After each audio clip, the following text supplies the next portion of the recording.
Pemirsa, 3 kapal yang bersandar di dermaga Kali Adem, Muara Angke, Penjaringan, Jakarta Utara terbakar. Penyebabnya diduga korsleting listrik.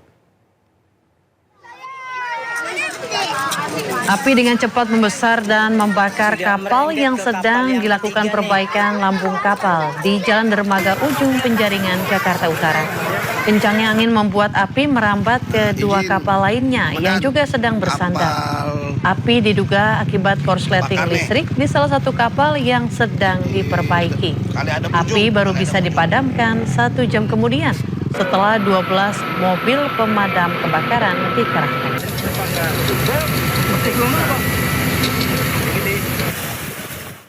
Ya, hampir di semua SPBU di Kota Manado, Sulawesi Utara setiap hari terdapat antrian panjang BBM jenis solar. Para sopir mobil dump truck dan bak terbuka rela antri untuk mendapatkan solar. Pemandangan antrian panjang 200 hingga 300 meter mobil dump truck dan bak terbuka selalu menghiasi hampir semua SPBU di Kota Manado. Antrian panjang ini terjadi di pagi hari dan para sopir mengaku mereka harus rela antri sekitar 2 jam sebelum SPBU buka. Sopir mengaku rugi karena mengangkut material dengan sistem rotasi. Para sopir menduga antrian ini terjadi karena adanya mobil mafia solar yang sering bolak-balik mengisi BBM. Sementara pihak SPBU membantah antrian ini disebabkan oleh mafia solar.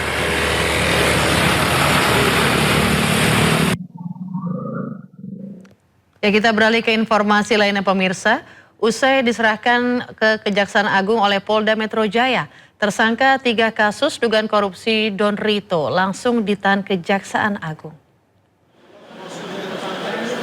Usai dilimpahkan dan diperiksa oleh Kejaksaan Agung, Don Rito keluar dari gedung Jampitsus Kejagung langsung mengenakan rompi pink khas tahanan Kejaksaan Agung.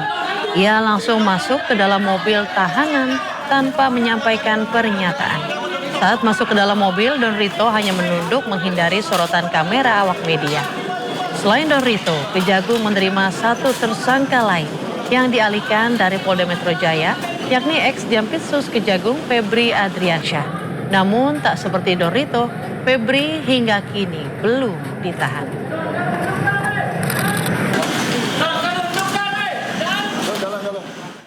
Ya, kuasa hukum Don Rito, Handika Hanggowongso, kaget kliennya langsung ditahan Kejagung pasca pelimpahan berkas dan bukti dari Polri. Handika keberatan Don Rito ditahan Kejagung karena adanya fakta-fakta yang dianggap fiktif saat berita acara pemeriksaan. Proses serah terima kami ikuti dengan seksama. Alhamdulillah berjalan lancar. Namun yang membuat kami shock, klien kami, Pak Idon, langsung ditahan di rutan C7 Kejaksaan Agung RI atas dasar sangkaan yang sama dengan apa yang disangkakan oleh pihak Polda Metro Jaya, yaitu terkait perkara Samintan. Itu poinnya. Klien kami tidak ada hubungan dengan namanya Ferry Boboho. Ya, bahwa keterangan dia yang menyatakan menyerahkan 5 juta dolar Singapura kepada saksi Norman itu fakta yang fiktif, dibantah sama Norman dalam BAP waktu diperiksa di Kortas. Kedua, semua saksi money changer juga sudah diambil keterangan, semua menyatakan tidak ada penerimaan 5 juta US dollar. Kejagung membeberkan alasan mantan Jampitsus Febri Adriansyah belum ditahan meski sudah diperiksa penyidik selama 11 jam. Saat ini status tersangka Febri baru berlaku dalam 1 perkara, yakni dugaan korupsi PT Asabri periode 2020-2024 yang juga mencakup dugaan TPPU.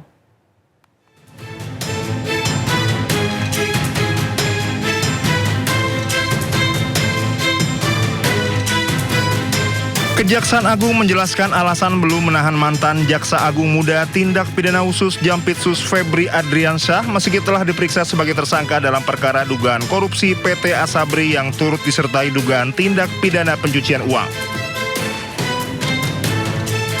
Kapus Penkum Kejagung Anang Supriyatna mengatakan penahanan belum dilakukan karena pemeriksaan terhadap Febri baru pertama kali dilakukan setelah pelimpahan tahap 2 dari penyidik Korps Tindak Pidana Korupsi Polri.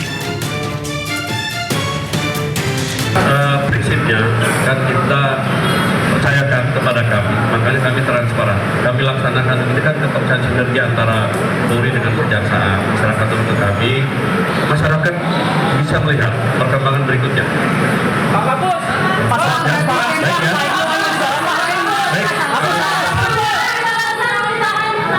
Nah benar. Sudah ditahan belum Pak Eva Pak? Oh, kan baru dipakai sekarang. Nanti. Tapi beda terakhir. Pak izin Pak, udah di dalam Pak. Saat ini status tersangka Febri baru berlaku dalam satu perkara, yakni dugaan korupsi PT Asabri periode 2020-2024 yang juga mencakup dugaan TPPU. Status tersebut merujuk pada surat perintah penyidikan sprindik yang dilimpahkan dari penyidik Polri ke Kejagung. Sementara itu, dua perkara lain yang juga menyeret nama Febri, yakni dugaan korupsi pengadaan batu bara PT PLN serta penyelesaian utang anak usaha PT Krakatau Steel masih dalam pengembangan penyidik Polri dan belum dilimpahkan ke Kejagung. Tim Liputan Anyus melaporkan.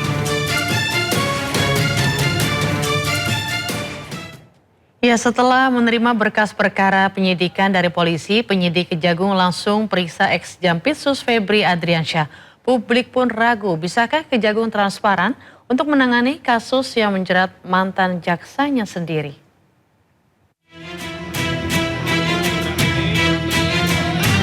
Setelah kepolisian menyerahkan berkas perkara penyidikan Febri Adriansyah ke Kejagung, penyidik Kejagung langsung memeriksa Febri Adriansyah sebagai tersangka. Febri dibidik untuk 3 kasus mega korupsi dan pencucian uang. Walaupun sudah menunjukkan itikat baik menyelidiki kasus Febri, namun banyak pihak meragukan jika Kejagung akan transparan dalam membongkar kasus korupsi yang dilakukan oleh mantan Jampitsusnya. Bahkan ahli politik pertahanan dan keamanan Hermawan Sulistyo ragu jika Kejaksaan Agung akan independen dalam menangani kasus yang menjerat mantan jaksanya sendiri. Nggak mungkin lah independen. Cuman independensi itu derajatnya berapa gitu. Kalau 100% nggak mungkin itu. Intervensi itu sudah dipastikan ada. Wong Menhan aja datang terus nggak takut tuh penyidiknya. Jadi kalau soal independensi saya nggak percaya. Mungkin ada 1-2 nanti jaksanya yang berani, ya kita tunggulah. Kejaksaan Agung tampaknya paham dengan keraguan publik, apalagi yang menjadi tersangka adalah tokoh penting di Kejaksaan Agung.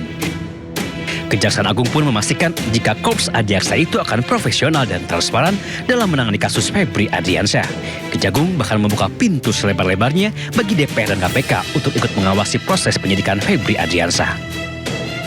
Kami akan berusaha melakukan penyidikan dengan profesional, transparan dan akuntabel, dan tetap bersinergi baik dengan penyidik dari Kortas Polri maupun di Polda Metro Jaya. Juga kami terbuka untuk disupervisi oleh KPK dan juga diawasi oleh dari DPR. Setelah mengeluarkan 3 surat perintah penyidikan atau sprindik, Kejagung langsung memeriksa Febri Adriansyah dan rekannya Don Rito. Keduanya terjerat 3 mega korupsi di PT Asabri, PT Krakatau Steel, dan pengadaan batubara di PT PLN. Jika Don Rito sudah ditahan, Febri Adriansyah justru hingga kini masih melenggang bebas. Tim Liputan Ainus melaporkan. Uang sebanyak 476 miliar rupiah dan 74 kilogram emas batangan yang ditemukan polisi di rumah Febri Adriansyah diklaim milik Don Rito.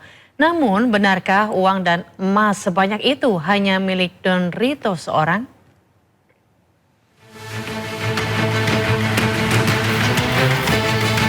Di rumah mewah di kawasan Sentul, Bogor, Jawa Barat inilah polisi menemukan 476 miliar rupiah. Gepokan uang dari rupiah dan valuta asing tersimpan rapi di dalam brankas di lantai 1. Yang mencengangkan, selain tumpukan uang, polisi juga menemukan 74 kg batang emas. Belakangan diketahui rumah yang digeledah polisi adalah milik Febri Adriansyah. Anehnya, Febri yang saat itu masih menjabat sebagai Jampitsus membantah jika duit dan emas di rumahnya bukanlah miliknya. Yang kedua tentang rumah Sentul, ya, itu memang rumah pribadi Jampitsus yang sudah sejak lama. Itu bisa dilihat bagaimana proses kepemilikan sejak awal, ya. Dan mengenai uang tadi kan sudah saya jelaskan yang ditemukan, bahwa itu ada pemilik, ya, bahwa itu ada kegiatan, ada orang-orang juga terima kegiatan, itu bisa juga ditanya, kemudian juga ada beberapa kegiatan bangunan yang bisa dicek. Semua kami yakin dapat dipertanggungjawabkan dengan benar. Tak lama, si pemilik rumah akhirnya mengundurkan diri sebagai Jampitsus. Bersama rekannya, Don Rito, polisi menetapkan keduanya sebagai tersangka korupsi dan pencucian uang. Tak lama muncul pengakuan dari Don Rito. Melalui pengacaranya, ia mengaku jika 476 miliar rupiah dan 74 kg emas di rumah Febri adalah miliknya. Tahun 2024, Pak Idon meminta izin membangun brankas. Fungsinya buat apa? Untuk menaruh barang-barang berharga. Karena di situ nanti banyak aktivitas operasional yayasan. Nah, sekarang dikaitkan dengan temuan penggeledahan. Ada 74 kg emas, 12 juta US dolar Singapura dan 4 juta something ya Amerika. Pada saatnya akan kami buka ke publik seluas-luasnya. Yang pasti itu tidak berkaitan dengan Pak Febri. Kini uang dan emas yang diakui milik Don Rito sudah diserahkan polisi ke penyidik Kejaksaan Agung. Pertanyaannya, benarkah tumpukan uang dan emas batangan itu milik Don Rito atau ada pemilik lain yang justru enggan mengakuinya? Tim Liputan iNews melaporkan. Ya, dinilai cacat prosedur dan langgar hukum pengalihan berkas perkara ex-Jampitsus Febri Adriansyah dari kepolisian ke Kejagung digugat ke pengadilan. Sementara menurut polisi, pelimpahan berkas Febri ke Kejagung dilakukan demi sinergitas antar lembaga.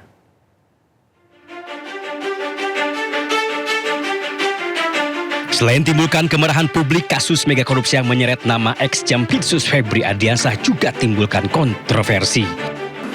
Sejumlah pihak mempermasalahkan pengalihan berkas perkara dari kepolisian ke Kejaksaan Agung. Lembaga Pengawasan, Pengawalan, dan Penegakan Hukum Indonesia atau LP3HI bahkan sudah melayangkan gugatan pra-peradilan ke PN Jakarta Selatan. LP3HI menilai pengalihan penyidikan kasus Febri Adriansyah oleh Kortas Tipikor cacat prosedur formil dan melanggar hukum pidana. Kami melihat bahwa apa yang dilakukan oleh Kortas Tipikor dengan cara mengalihkan berkas perkara kepada Kejaksaan Agung itu tidak sesuai. Pertama, memang dalam aturannya tidak ada. Di dalam KUHP itu pelimpahan itu bisa terjadi kalau berkasnya lengkap dari penyidik kepada penuntut. Kalau antar penyidik hanya bisa dilakukan oleh KPK dalam bentuk pengambil alihan. Tidak hanya LP3HI, Masyarakat Anti Korupsi atau MAKI juga akan gugat Kortas Tipikor atas tindakan mengalihkan perkara ke Kejagung. Pengalihan kasus ini dari polisi ke jaksa, itu mau Anda lawan? Ya kita uji, bukan lewat dilawan loh ya, kita uji. pra-peradilan, ya kalau memang nanti dikabulkan biar tetap di polisi. Kan gitu. Kalau ditolak berarti ya boleh ke jaksa kan. Sementara itu, Kortas Tipikor Polri menyebut jika penyelidikan dan penyidikan yang mereka lakukan sudah sah secara hukum. Bahwa penanganan Polri, penanganan penyidikan terhadap 3 perkara telah dilimpahkan ke Kejaksaan Agung dalam rangka untuk sinergitas. Febri Adriansyah ditetapkan sebagai tersangka untuk 3 kasus korupsi, yakni pengadaan batu bara PT PLN, korupsi di PT Asabri, dan korupsi PT Krakatau Steel. Jika rekannya sesama tersangka Don Rito sudah ditahan, hingga kini Febri masih melenggang bebas. Tim Liputan iNews melaporkan. Ya, kita beralih ke informasi lainnya pemirsa. Mantan Bupati Kuansing Suhadirman Ambi membantah tudingan dirinya meninggalkan amplop untuk Menteri Kehutanan Raja Juli Antoni. Bantahan disampaikan usai menjalani pemeriksaan lanjutan di Gedung Merah Putih KPK.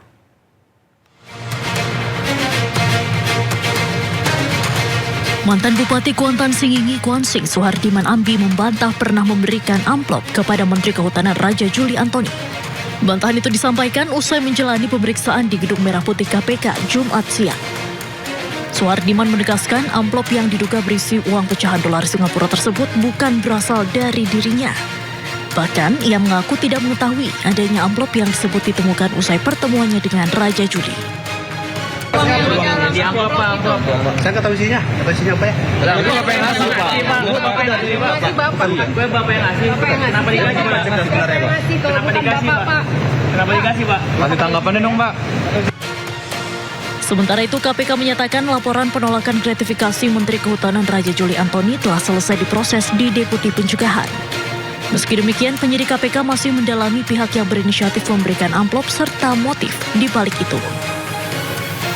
Terkait dengan pelaporan gratifikasi yang dilakukan oleh Pak Menhub ini sudah case close. Sedangkan di penindakan ini masih akan terus didalami keterkaitannya. Karena dalam konstruksi perkaranya Pak Bupati setelah mengumpulkan uang dari para pihak tersebut, kemudian uang ini diberikan kepada Pak Menteri. Nah, ini tentu didalami. Maksud, tujuan, inisiatifnya dari pihak siapa, motifnya untuk apa, semuanya akan didalami oleh penyidik. Sebelumnya, Menteri Kehutanan Raja Juli Antoni mengungkapkan bahwa Bupati Kuansing Suhardiman Ambi pernah beraudiensi di Kementerian Kehutanan pada 2 Juni 2026 terkait pelepasan kawasan hutan. Usai pertemuan, Raja Juli mengaku menemukan sebuah amplop yang ditinggalkan Bupati Kuansing Suhardiman. Dirinya langsung memerintahkan agar amplop tersebut dikembalikan pada 12 Juni 2026 sebelum KPK melakukan operasi tangkap tangan terhadap Suhardiman Ambi. Tim Liputan News melaporkan. Harga daging ayam dan telur ayam alami kenaikan seiring dimulainya kembali program makan bergizi gratis. Kenaikan harga ini dipastikan berpengaruh terhadap daya beli masyarakat. Harga sejumlah bahan pokok seperti daging ayam, telur ayam alami kenaikan usai program makan bergizi gratis kembali beroperasi seiring dimulainya kembali aktivitas belajar mengajar di sekolah. Di Pasar Atas Baru, Kota Cimahi, Jawa Barat, harga ayam potong naik dari Rp25.000 menjadi Rp35.000 per kilogram. Sedangkan harga telur naik dari Rp22.000 menjadi Rp26.000 per kilogram. Menurut pedagang selama libur MBG, harga ayam berada di kisaran Rp25.000 hingga Rp26.000 per kilogram. Turunnya harga daging ayam selama libur MBG meningkatkan daya beli masyarakat. Waktu lagi 2 minggu ke belakang, alhamdulillah rame, karena itu stabil harganya. Ini artinya penyebab naiknya apa Pak? MBG aktif lagi. Cuma 2 minggu saya dikasih kenikmatan itu kan, harga murah, jual lancar, itu kan untung alhamdulillah untungnya. Kalau sekarang kan mahal lagi, bertimang-timang lah, 50-50 sekarang mah gitu kan. Jadi nggak seperti kemarin 2 minggu ke belakang, alhamdulillah di pasarnya lancar, pembeliannya lancar, keuntungan kita lancar. Kalau sekarang kan ya agak sedikit mengeluh. Kondisi serupa juga terjadi di Pasar Soponyono, Rungkut, Surabaya. Harga daging ayam kini naik menjadi Rp36.000 per kilogram, seiring dimulainya kembali program makan bergizi gratis. Kenaikan harga daging ayam ini diakui berdampak terhadap omset pedagang di pasar. Jika sebelumnya pedagang menjual 6 kuintal daging ayam dalam sehari, kini hanya bisa menghabiskan 5 kuintal. Harga ayam sekarang makin naik Pak. Berapa Pak? Sekitaran 35 di kanan. 35 di kanan. Sebelumnya berapa Pak? Sebelumnya ya 32, 33. Ini sejak kapan Pak mulai naik harganya? Sekitar hampir seminggu. Para pedagang berharap ada kebijakan dari pemerintah yang membuat harga daging ayam dan telur kembali normal. Pasalnya kenaikan harga menyebabkan daya beli turun.